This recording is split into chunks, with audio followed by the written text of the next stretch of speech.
Not sure how to save money on anything? Or is everything just too expensive? As a below poverty line individual, I get it.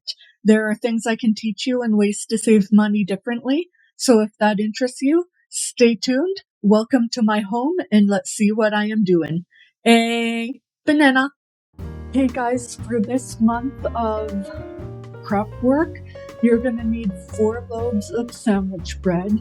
And if you don't want to do the work and make it yourself, then this video is not for you. You can always just buy 4 or 5 loaves of bread at the store. But if you want to make it and have the ability to do so, I highly recommend you do it. So if you're wondering the process of making fresh bread, stay tuned. Welcome to my home and let's see what I am doing. You will need some sugar or honey, traditional or instant yeast, some salt, bread flour, and all-purpose flour. So let's get started, shall we? For this recipe, you will need 2 large bowls for proofing the bread. And to each bowl, you are going to add 2.5 cups of water. It's important that the water is lukewarm, meaning not hot and not cold. That way your yeast can rise. Now to each bowl, you are going to add 1 tablespoon of sugar in, or honey if you're using honey. And to each bowl, you are now going to add 1 tablespoon of your yeast. Again, this is instant or traditional yeast. And we are going to give it a quick stir, like so. And we are just going to let this rise for about 5 minutes. You can see it starting to work its magic. Look at that.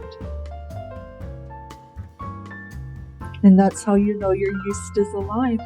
So while this goes, I am just going to simply measure out 6¼ cups of flour into a measuring cup. And you will need to do this twice so that you get enough for each loaf of bread.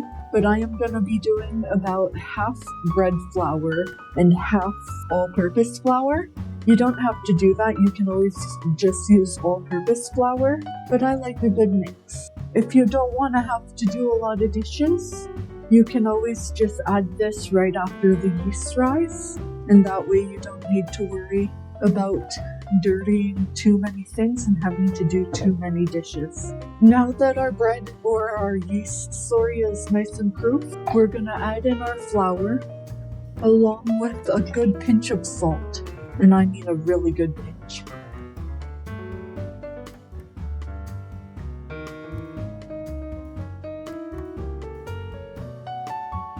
I should also point out you can do this in a stand mixer if you absolutely need to. I'm just doing this by hand, but essentially what you are looking for is a nice soft, moist dough. So you don't want it to be like floury, but you don't want it to be too wet either. And you are just gonna continue mixing until everything comes together. If you need more water because your dough is dry, you can go ahead and do that. And if it's too wet, you can always add flour. So I'm just going to give these a nice mix with my hands after I stir them. And I'll see you back here in a second.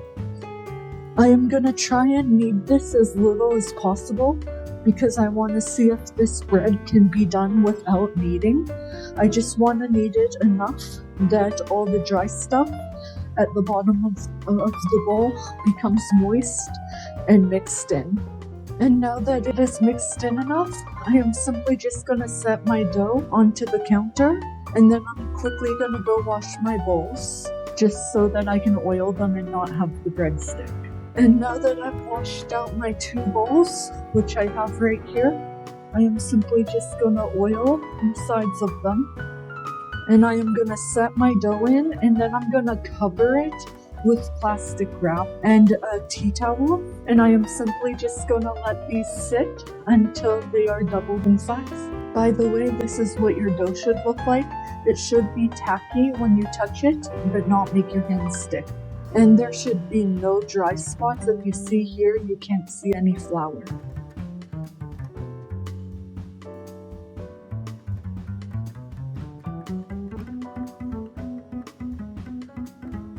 The dough should be doubled in about 1 hour. While the bread rises, I am just going to grease my loaf pans. If you're doing this recipe as is, the way I'm explaining, it makes 4 loaves of bread, so you will want 4 loaf pans. And you're going to grease them all, and then I'll show you what to do after the bread rises. So now that this has doubled in size and comes to the same height as the bowl, or maybe even a bit larger, we are just going to take it out of our bowl.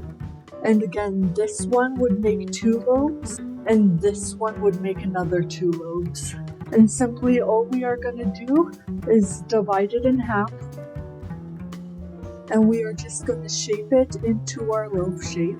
Ding ding dong! If you are unsure how to form the loaf, all you need to do is you need to put your hands into the bottom. So you're essentially going like this to the loaf. And then you flip it over and you're just going to seal the edges. And then you are just going to put it into your greased loaf pans and let them rise for another 30 minutes. So the ridge is essentially right there. You want to make sure that's sealed. And then you place the bread ridge side down into that loaf pan. And as I said, 30 minutes, let it rise covered. Also, if you press on your bread, it will form to the pan and it'll get a better shape in those 30 minutes. While these bread loaves rise, we are simply, and this is completely optional, we are simply just going to crack 1 or 2 eggs into a bowl, fill it with a little bit of water, just a splash will do ya, and then we are simply just going to whisk this up, and that'll be our egg wash for our bread loaves. But again, completely optional. I do not list the ingredients in the opening of the video, which I probably should have done, but it's just such an easy step to get that nice brown on top of your loaves. And 10 minutes before these are done rising, you are going to want to set your oven to 400 Fahrenheit to preheat so that these bake evenly.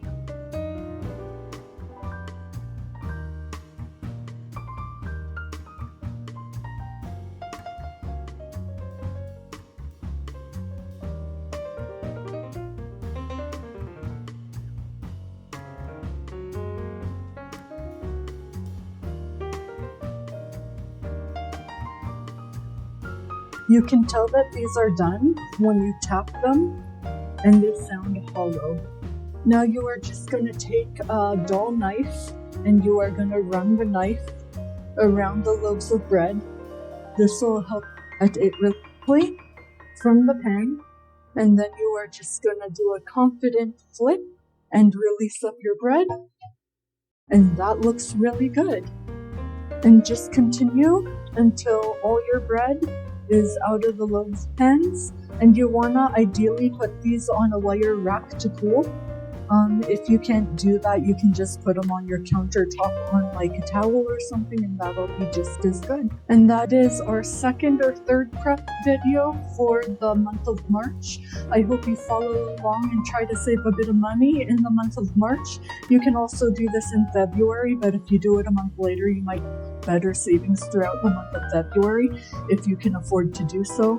Otherwise, I have a playlist that I'll link down below that'll have everything for the March grocery shopping and also the recipes and cooking and prep. Not me just guarding my delicious bread. Not me at all.